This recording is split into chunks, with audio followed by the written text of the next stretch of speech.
प्रश्न एक, समांतर श्रेणी का चौथा पद लिखिए। ए बराबर 4 है, डी बराबर -3। हल होगा इसका। प्रश्न है समांतर श्रेणी का चौथा पद लिखो। उसमें पहला पद ए दे रखा है 4 और डी सर्वांतर दे रखा है -3। अब इसका सूत्र क्या होता है? एनवा पद ज्ञात करने के लिए सूत्र होता है ए एन बराबर ए प्लस n-1 इंटू डी। ये एनवा पद ज्ञात करने का सूत्र होता है। अब हमें यहाँ पर a दे रखा है तो यहाँ पर a की जगह 4 लिख देंगे, d दे रखा है -3 लिख देंगे। ये n है, n कितना दे रखा हुआ? ये लिखा है an, माने कितनावा पद है ये? यहाँ पे लिखा है चौथा पद। इसका मतलब क्या है? यहाँ पर जो चौथा लिखा हुआ है n माने 4, तो ये n हो जाएगा 4, यहाँ पर ये भी n हो जाएगा 4। आप समझ गए आप? तो हमको a भी दे रखा है, n भी दे रखा है, d भी दे रखा है, तो हम a n का मान निकाल सकते हैं। ठीक है, अब इसमें मान रखिए। a की जगह रखना है 4, n की जगह रखना है 4 -1 और d की जगह रखना है -3। ये हमने अंक रख दिए। अब इसको सॉल्व कीजिए। ये हो जाएगा 4 + 4 - 1 = 3 होता है और मल्टीप्लाई -3 है। इसको आगे हल कीजिए। 4 + 3 × 3, लेकिन ये प्लस है, ये माइनस है। प्लस इंटू माइनस का यहाँ पर माइनस साइन आ जाएगा और 3 3 जा 9, 3 दिया 9। अब यहाँ पर बड़ी संख्या का चिन्ह माइनस है, असमान चिन्ह है, घट जाएंगे। माइनस का साइन लगाएंगे उत्तर में और 9 में से 4 घटा के 5 आएगा। इसका आंसर हो गया 5। इस तरह से इसको हल करना है। प्रश्न 2, संख्या 500 को 2 की पावर n × 5 की पावर m के रूप में व्यक्त कीजिए। हल होगा इसका। 500 के पहले हमको अभाज्य गुणनखंड करने हैं, तो ये सिंपल है। 500 के अभाज्य गुणनखंड क्या होते हैं? 2 × 2 × 5 × 5 × 5। इस प्रश्न में दे रखा है 500 को हमें 2 की पावर n और 5 की पावर m के रूप में व्यक्त करना है। तो कैसे करेंगे? 500 है, 500 के पहले हमें प्राइम फैक्टर करने पड़ेंगे, अभाज्य गुणनखंड करने पड़ेंगे। तो अभाज्य संख्याओं से भाग देना, अभाज्य गुणनखंड करना, प्राइम फैक्टर करना जब बोला जाएगा तो आपको पहले सबसे छोटी जो प्राइम फैक्टर है या अभाज्य संख्या है उसका भाग देना है। 2 का, फिर 3 का, फिर 5 का, 7 का, इस तरह से देखते रहना है। इसके इकाई के अंक में 0 है तो इसमें 2 का भाग चला जाएगा। 2 का भाग देंगे, 2 दूना 4, ये 5 है, हमने 4 बोलो तो 1 इधर आ जाएगा, 5 में से 4 घटा के 10 हो जाएगा वो, और 2 पंजे 10, ये हो जाएगा 25 और 2 0 0, 250 हो गया। आपको वैसे भी मालूम है 500 का आधा 250 हो जाता है। अब फिर इसमें 0 है, फिर 2 का भाग देते हैं, 2 एकम 2, यह है 5, 2 दूना 4, बचा 1, 1 0, ये 10 हो गया और 2 पंजे 10। अब इसकी इकाई के अंक में क्या है? 5, तो जिसकी इकाई के अंक में 5 हो उसमें 5 का भाग चला जाता है। 5 का भाग दो 12 में, 5 दूना 10, 12 में से 10 घटा के 2 आया, 2 और 5 25 हो गया, तो 5 पंजे 25, फिर 5 का भाग 25 में 2, 5 पंजे 25, 5 का भाग 5 में 2, 1। तो इसके गुणनखंड क्या है? 500 के गुणनखंड 2 × 2 × 5 × 5 × 5, इस तरह से हमने ये लिख दिया। ये कितनी बार है? 2 बार है, और 5 कितनी बार लिखा हुआ है? 1 2 3, तो 5 की घात 3। तो इसको 2 की पावर n और 5 की पावर m के रूप में हमने व्यक्त कर दिया। जिन बच्चों को यहाँ पर समझ में नहीं आया ये 250 कैसे लिख दिया सर ने, इसको देखो। आपको जैसे छोटे बच्चे भाग देना करते हैं वैसा भाग दो, 2 का भाग दो, 2 दूना 4, 5 में से 4 घटा के 1 0, 2 पंजे 10, फिर 1 0 उतारा, फिर इसको 0 ही हो जाता है। तो ये जो 250 आ गया वो 250 हमने यहाँ लिख दिया। फिर अगर ये 125 कैसा है ये नहीं आया तुम्हें, फिर जो 250 है उसमें फिर 2 का भाग दो, 2 एकम 2, ये 0 हो गया, 5 उतारा, 2 दूना 4, 5 में से 4 घटा के 1, 0 उतारा, 2 पंजे 10, फिर आ गया 125। यहाँ पर आपने 125 लिख दिया।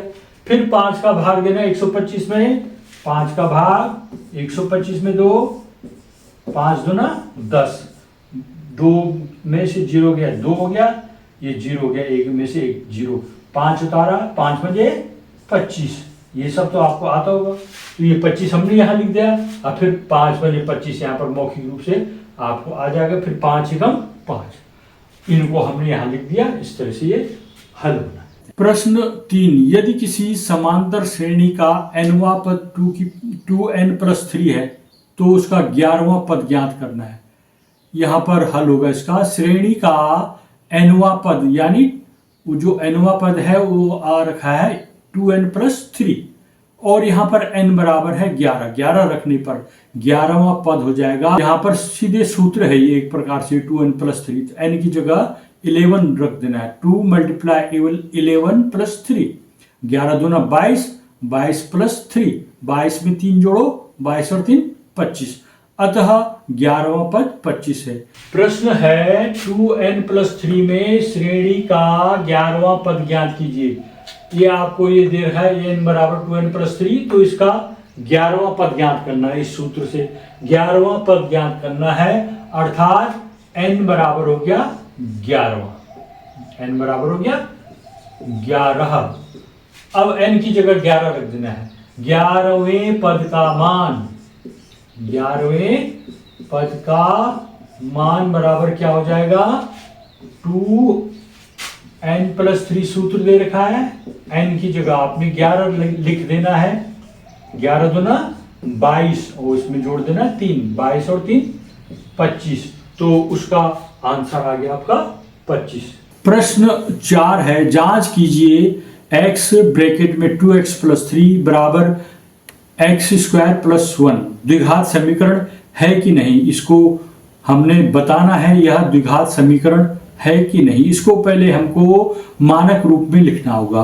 तो दिया गया समीकरण तो हमें इस प्रकार से x ब्रैकेट में 2x+3 बराबर x² + 1, इसको ब्रैकेट खोल दीजिए, 2x को मल्टीप्लाई करें x से 2x² + 3x बराबर x² + 1, ये 2x² में से x² घटा देंगे, x² + 3x - 1 बराबर 0। समीकरण की अधिकतम घात 2 है, अतः यह द्विघात समीकरण है। ये 5, 6 और 7वां प्रश्न है, बहुत सरल प्रश्न है ये। मूल बिंदु के निर्देशांक होते हैं, मूल बिंदु के निर्देशांक 0, 0 होते हैं। प्रश्न 6, एक वृत्त की स्पर्श रेखाएं हो सकती हैं। कितनी स्पर्श रेखाएं हो सकती हैं? एक वृत्त की अनंत स्पर्श रेखाएं हो सकती हैं। प्रश्न 7, वृत्त तथा उसकी स्पर्श रेखा के उभयनिष्ठ बिंदु को कहते हैं। वृत्त तथा उसकी स्पर्श रेखा के उभयनिष्ठ बिंदु को स्पर्श बिंदु कहते हैं। प्रश्न 8वां है, जांच कीजिए समांतर श्रेणी है या नहीं। श्रेणी देखिए 4, 4, 8, 16 और आगे इस तरह से चलेगा। तो यहां पर हल होगा, पहले D1 निकालना है। अगर D1, D2 और D3 यानी इनका जो पदों का अंतर नियत रहता है तो यह समांतर श्रेणी होती है। 4, 4, 8, 16 को जांचना है ये समांतर श्रेणी है या नहीं। तो समांतर श्रेणी की जांच करने के लिए हमको क्या करना होगा, हमें मालूम है समांतर श्रेणी के दो पदों के बीच में जो अंतर होता है हमेशा समान रहता है। तो D का मान हमेशा नियत रहता है।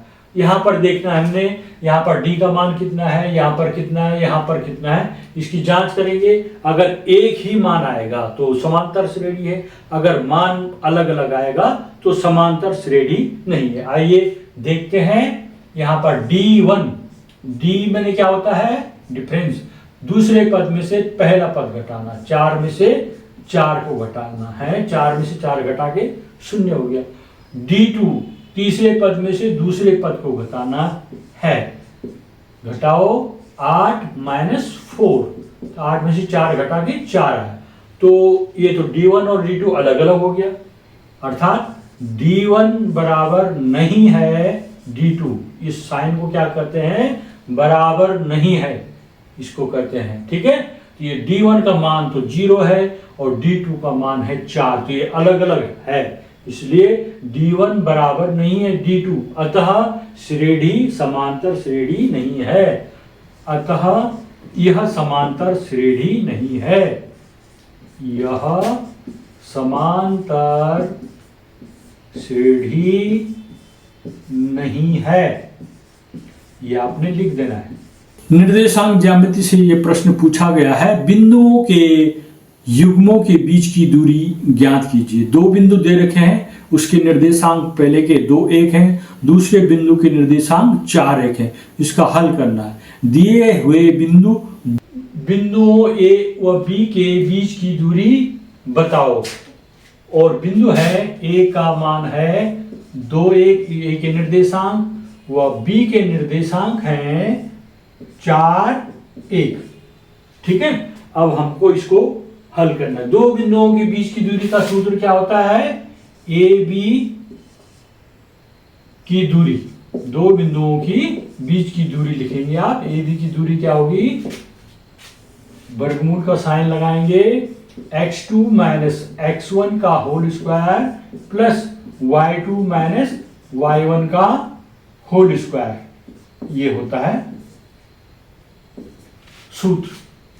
अब हमको देखना है x1 क्या है, x2 क्या है, इसमें इसको बोलेंगे x1, ये y1, ये x2, ये y2, ये जो लिखे हुए ऊपर, ये x2 है, ये y2 है, ये x1 है, ये y1 का मान है। अब इन मानों को इस सूत्र में रख देना है, रखिए x2 minus x1, x2 minus x1 यानी 4 माइनस 2, 4 माइनस 2 का whole square plus y2 minus y1, 1 minus 1 का होल स्क्वायर, इस तरह से लिख दिया हमने। अब 4 का माइनस 2, मैंने 4 में से 2 घटाना, 2 का स्क्वायर कर दिया, 1 में से घटाना 0 का स्क्वायर हो गया, 2 का स्क्वायर कितना होता है 4, अब 4 का वर्गमूल निकाल दीजिए, 2 आ गया, तो इसका 2 यूनिट इसका क्या होगा, मान होगा, दूरी मात्रक, ये इसका आंसर आ गया। ये अगर ये सेंटीमीटर में है तो ए बी के बीच की दूरी है 2 सेंटीमीटर, अगर मीटर में है तो ए बी के बीच की दूरी है 2 मीटर, इस तरह से इसको हल करना है। अंतिम प्रश्न है प्रश्न 10, ए डी बराबर 1.5, बी डी बराबर 3, यहां पर चित्र में देखिए, और ये ई बराबर है 1 और ई सी का मान हमने ज्ञात करना।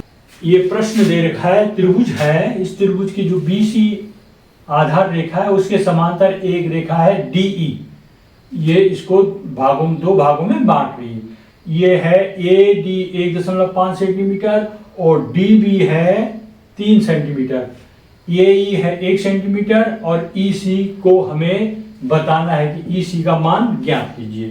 तो त्रिभुज की समानुपातिका प्रमेय के अनुसार इसका क्या होगा, इसके ये जो यहाँ पर इस भुजा का अनुपात, ये अनुपात इतना बटे इतना और ये ई बटे ई सी बराबर होगा। क्या लिखेंगे हम सॉल्यूशन में, लिखेंगे ए डी बटे डी बी का जो अनुपात है वह बराबर होता है ए ई बटे ई सी के, इतना बटे इतना बराबर होता है ये वाला भाग बटे ये वाला भाग। ठीक है, अब इसमें मान रख दीजिए, ए डी है 1.5 और डी बी है 3, ए ई है 1 सेंटीमीटर और ई सी ज्ञात करना है। ठीक है, अब हमको ये मिल गया, इसका क्रॉस मल्टीप्लिकेशन करना है, इसको गुणा करेंगे, 1.5 गुणा ई सी बराबर 3 गुणा 1। अब इसका भी ट्रांसफर कर देंगे इसको इधर को, ई सी पक्षांतर करने पर ई सी बराबर 3 बटे 1.5, ये 3 गुणा 1 3 कम 3 हो गया।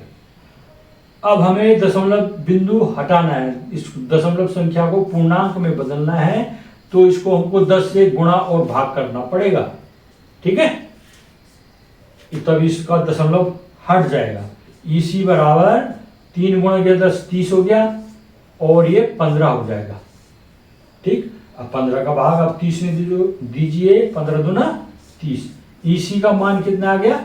2 सेंटीमीटर इसका मान है। इस तरह से ये 10 प्रश्नों के मैंने हल दे दिए, इनका अभ्यास कीजिए। इनमें से अर्धवार्षिक परीक्षा में अवश्य प्रश्न आएंगे। वीडियो पूरी देखने के लिए आपका बहुत बहुत धन्यवाद। कल फिर मिलेंगे ठीक 6:30 बजे। मैं YouTube पर रोज नई वीडियो अपलोड करता हूं, तो प्लीज आपसे मेरा अनुरोध है कि 6:30 से 7 बजे के बीच में मेरे YouTube चैनल में जाकर के वीडियोज अवश्य देखिएगा।